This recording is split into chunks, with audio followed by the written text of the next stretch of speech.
Hello everyone, welcome to Scott Reviews Things in 4.5 minutes. And what am I looking at this time? I am looking at Scooby Doo Meets Batman. That's right. My last review was about The Man-Thing. It was a 1972 record and comic combo that was meant for kids, which was really dark and macabre. This was also put out in the early 70s as a cartoon on television, and they just put the two cartoon episodes together on the DVD and made a movie out of it. This is totally different than The Man-Thing.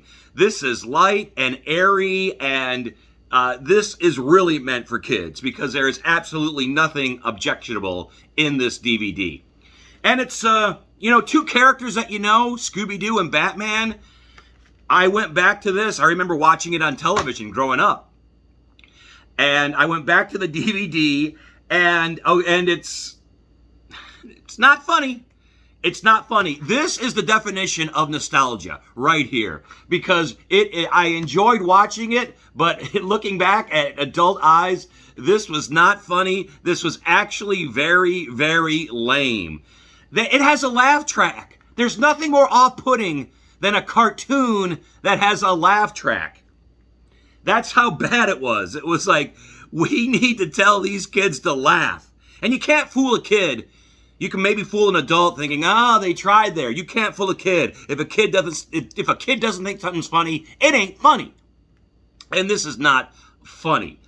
It's nostalgic. Like I said, it was a weird thing. I enjoyed watching it, but I laughed at it not being funny. I laughed at how bad it was. This is kind of like a Mystery Science Theater. It's so bad, it's good. Because it's Hanna-Barbera, it's put out by Warner Brothers, and you think it's the animation. The animation is awful. You think Hanna-Barbera, it's quality. It wasn't quality. They were just putting out mass amounts of cartoons just to fill time. Because there is a whole bunch, if you watch this carefully, there's scenes where Robin doesn't have an R on his chest. Velma's glasses are white in a scene for some reason. And the most oddest thing of all is you see Batman's hand without a glove. He's got a giant ring on it. What the hell is that? That just doesn't make any sense. And in general, the animation is just lacking. It's just not there. Like I said, mass-produced just to get it out in front of eyes. Now, the voice quality, the voice actors, mwah, you're not going to get any better than this. This is where it shines. We have the usual crew with, Scooby and the gang.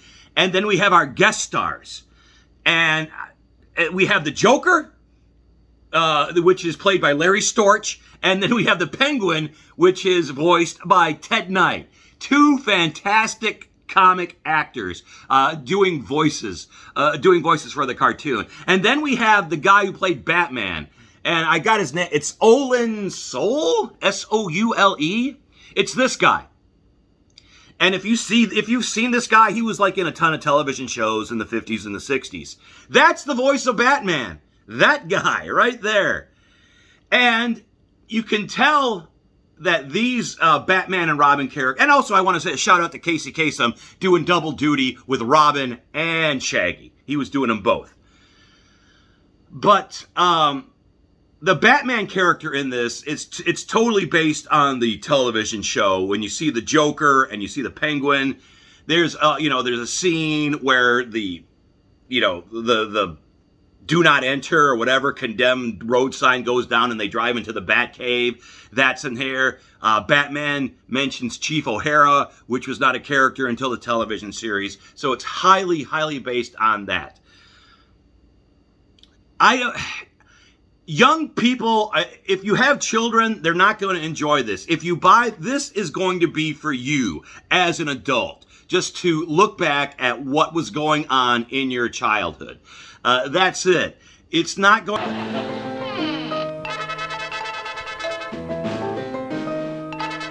Batman and Robin. Batman and Robin? What are you doing here?